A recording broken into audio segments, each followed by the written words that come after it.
അതേപോലെ law പ്രൊഫൈൽസിലുള്ള videos shoot ചെയ്യാം. Paramesh എപ്പി bro, നിങ്ങളുടെ ക്യാമറ റിവ്യൂവിന് ഇന്നത്തായിട്ട് ഞാൻ വെയിറ്റ് ചെയ്യാം. അതേപോലെ തന്നെ ഗൈസ്, നമുക്കൊരു കോഫി ബീ റോൾ ഷൂട്ട് ചെയ്താലോ? അതൊക്കെ നമുക്ക് സെറ്റ് ആക്കാം.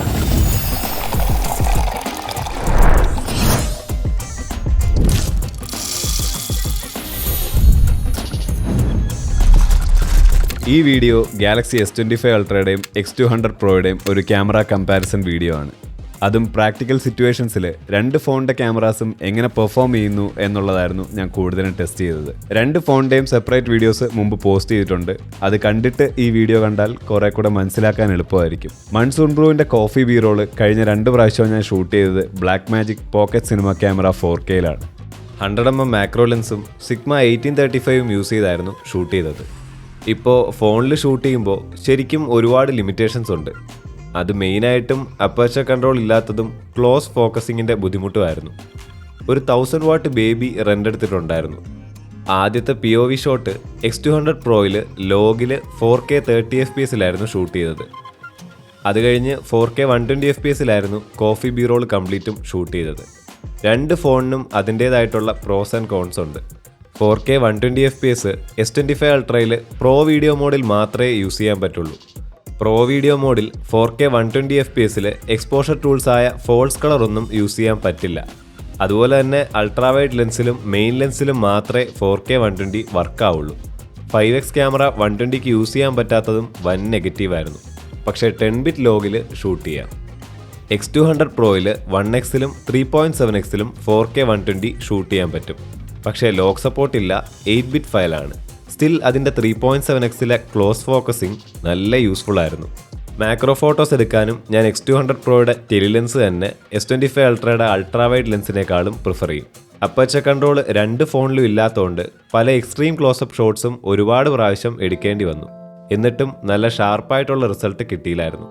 പിന്നെ ട്രിവാൻഡ്രത്ത് അട്ടക്കുളങ്ങര വുമൻസ് ജയിലിന് ഓപ്പോസിറ്റുള്ള മിന്നൂസ് മൊബൈൽസിൽ നിന്ന് റീസെൻ്റായിട്ട് S25 അൾട്ര എൻ്റെ ബ്രദർ വാങ്ങിയിട്ടുണ്ടായിരുന്നു. നല്ല കസ്റ്റമർ സർവീസും സ്പെഷ്യൽ ഓഫേഴ്സും അവർ പ്രൊവൈഡ് ചെയ്യുന്നുണ്ട്. മാത്രമല്ല ട്രിവാൻഡ്രം വിവോ എക്സ്ക്ലൂസീവ് ഷോറൂമും ഇവിടെ തന്നെ ഉണ്ട്. ലോ ലൈറ്റ് ആയിരുന്നു അടുത്തത് ടെസ്റ്റ് ചെയ്തത്. രാവിലെ ഒരു 6 മണിയായപ്പോൾ മ്യൂസിയത്തേക്ക് നടക്കാൻ പോയി. രണ്ട് ഫോണിലും നോർമൽ വീഡിയോയിൽ മെയിൻ ക്യാമറ യൂസ് ചെയ്തായിരുന്നു ഷൂട്ട് ചെയ്തത്. കാരണം മെയിൻ ക്യാമറയിലാണ് അപ്പർച്ചർ ഏറ്റവും ഓപ്പൺ ആയിട്ടുള്ളത്. രണ്ട് ഫോണിലും AI നോയ്സ് റിഡക്ഷൻ സെറ്റിംഗ്സിൽ ഓൺ ചെയ്തിട്ടുണ്ടായിരുന്നു. S25 അൾട്രയുടെ കളേഴ്സും എക്സ്പോഷറും കുറേ കൂടെ നാച്ചുറൽ ആയിരുന്നു. ഈ ഷോട്ട്സിൽ ഒന്നിലും ഞാൻ കളർ കറക്ഷൻ ചെയ്തിട്ടില്ല. ഓവറോൾ നോക്കിയ X200 പ്രോയുടെ നോയ്സ് കൺട്രോൾ S25 അൾട്രയേക്കാൾ ബെറ്റർ ആയിരുന്നു. പക്ഷേ ചില ഷോട്ട്സിൽ ചില ലൈറ്റ്സിൽ അത് തിരിച്ചായിരുന്നു. നൈറ്റ് പാളയം പോയി കുറച്ച് ഷോട്ട്സ് എടുത്തു. ഇതുപോലെ തീരെ ലൈറ്റ് ഇല്ലാത്ത സിറ്റുവേഷൻസിൽ രണ്ട് ഫോണിൻ്റെ ഫുട്ടേജും യൂസബിൾ അല്ല. ലോ ലൈറ്റിൽ ചെറിയ മൂവ്മെൻ്റ് ഉള്ള ഷോട്ട്സിൽ S25 അൾട്രയുടെ സ്റ്റെബിലൈസേഷൻ ബെറ്റർ ആയിരുന്നു. പിന്നെ X200 പ്രോയുടെ ലാൻഡ്സ്കേപ്പ് മോഡിൽ AI യൂസ് ചെയ്ത് മൂണിൻ്റെ ഒക്കെ ഡീറ്റെയിൽസ് കൂട്ടുന്നൊരു പരിപാടിയുണ്ട്. കാണുമ്പോഴേ അറിയാം ആ മൂൺ ആർട്ടിഫിഷ്യൽ ആണെന്ന്. പക്ഷേ അങ്ങനൊരു ഫീച്ചറുണ്ട്. 10 ബിറ്റ് ലോഗ് രണ്ട് ഫോണിലും ഉണ്ട്. 4K 30 FPSലും 60 FPSലും രണ്ടിലും ഷൂട്ട് ചെയ്യാൻ പറ്റും. നേരത്തെ പറഞ്ഞ പോലെ 120 FPSും 8Kയും ലോഗിൽ ഷൂട്ട് ചെയ്യാൻ 25 അൾട്രയിലേ പറ്റുള്ളൂ. 4K ലോഗിനെ പറ്റി പറയുമ്പോൾ 25 അൾട്രയുടെ ലോഗ് ഫയൽസിൽ ചെറിയൊരു ഓവർ ഷാർപ്പനിങ് ഉണ്ട്. അതുപോലെ തന്നെ ലോഗ് അസിസ്റ്റ് ഓപ്ഷൻ X200 പ്രോയിൽ മാത്രമേ ഉള്ളൂ. ഈ രണ്ട് കാരണം കൊണ്ട് ഞാൻ X200 പ്രോയുടെ ലോഗ് വീഡിയോസ് തന്നെ കൂടുതലും പ്രിഫർ ചെയ്യും. 10xൻ്റെ ക്വാളിറ്റി നോക്കുവാണെങ്കിൽ S25 അൾട്ര X200 പ്രോയേക്കാൾ വളരെ ബെറ്റർ ആയിരുന്നു. പിന്നെ അൾട്രാവൈഡ് ക്യാമറ എന്നെപ്പോലെ നിങ്ങൾ കൂടുതൽ യൂസ് ചെയ്യുന്നവരാണെങ്കിൽ 25 അൾട്രയുടെ ഫീൽഡ് ഓഫ് വ്യൂ കുറേ കൂടെ വൈഡാണ്. അത് വീഡിയോസിലും X200 പ്രോയേക്കാൾ ബെറ്റർ ആണ്. X200 പ്രോയിൽ നോർമൽ വീഡിയോയിൽ 4K 60ൽ ഒരു ക്രോപ്പ് വരുന്നുണ്ട്. ലോഗിൽ ഷൂട്ട് ചെയ്യുമ്പോഴും ഇതേ ക്രോപ്പ് 30 FPSലും 60 FPSലും വരുന്നുണ്ട്.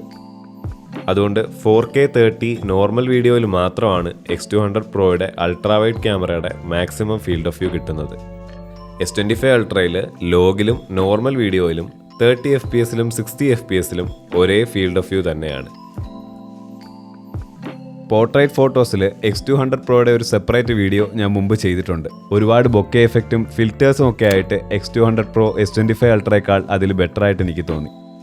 പ്രോസസ്സിംഗ് വൈസ് കുറേ കൂടെ കണ്ണിന് പ്ലീസിംഗ് ആയിട്ടുള്ള ഇമേജസ് ആയിരുന്നു X200 പ്രോയിൽ കിട്ടുന്നത്. വളരെ നാച്ചുറൽ കളേഴ്സിലുള്ള പോർട്രേറ്റ്സ് ആയിരുന്നു 25 അൾട്രയിൽ. പക്ഷേ പോർട്രേറ്റ് ഫോട്ടോസിന് ഞാൻ X200 Pro തന്നെ പ്രിഫർ ചെയ്യും. ഹൊറൈസൺ ലെവൽ ഇൻഡിക്കേറ്റർ ഞാൻ ഫ്രെയിമിങ്ങിന് വളരെ ഡിപ്പെൻഡ് ചെയ്യുന്ന ഒരു ടൂളാണ്. അതിലും ടിൽറ്റ് ആക്സിസിൻ്റെ ലെവലൊക്കെ കൊണ്ടുവന്ന് S25 Ultra ഭയങ്കര ഹാൻഡിയായി. X200 Proയുടെ ഹൊറൈസൺ ലെവൽ ഇൻഡിക്കേറ്റർ ചില സമയങ്ങളിൽ അത്ര ട്രസ്റ്റ് ചെയ്യാൻ പറ്റില്ല. ചില ഷോട്ട്സിൽ ചെറിയ ചരിവുണ്ടായിരിക്കും, പക്ഷേ ഇൻഡിക്കേറ്റർ സ്ട്രെയിറ്റ് ആയിട്ടായിരിക്കും കാണിക്കുന്നത്. ഫോണിൻ്റെ സ്റ്റെബിലൈസേഷൻ ടെസ്റ്റ് ചെയ്യാൻ ഞാൻ പോയത് ട്രിവാൻഡ്രത്ത് മേനംകുളത്ത് G-Farm ഹോഴ്സ് റൈഡിംഗ് ക്ലബ്ബിലേക്കായിരുന്നു. കടൽ തീരത്തുള്ള ഈ റൈഡിംഗ് ക്ലബ്ബ് ഭയങ്കര ഒരു പീസ്ഫുൾ സ്പോട്ട് തന്നെയായിരുന്നു.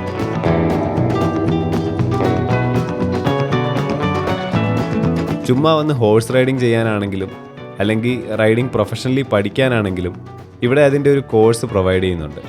ഡിസ്ക്രിപ്ഷനിൽ ഞാൻ ഡീറ്റെയിൽസ് കൊടുത്തേക്കാം.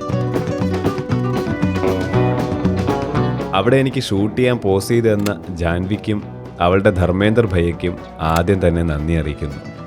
ഞാൻ മുമ്പ് പോസ്റ്റ് ചെയ്തൊരു റീലിൽ പറഞ്ഞ പോലെ S25 Ultra'യുടെ സ്റ്റെബിലൈസേഷൻ എനിക്ക് ഭയങ്കര ഇഷ്ടമാണ്.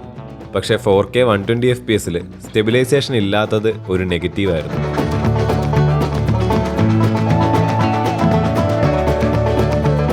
X200 Proയുടെ സ്റ്റെബിലൈസേഷനിൽ ഇതുപോലുള്ള ഷോട്ട്സിൽ ചെറിയ ചെറിയ വാർപ്പിംഗ് ഒക്കെ ഉണ്ടായിരുന്നു. പക്ഷേ 5X 120 FPS സ്റ്റെബിലൈസേഷൻ വളരെ യൂസ്ഫുൾ ആയിരുന്നു.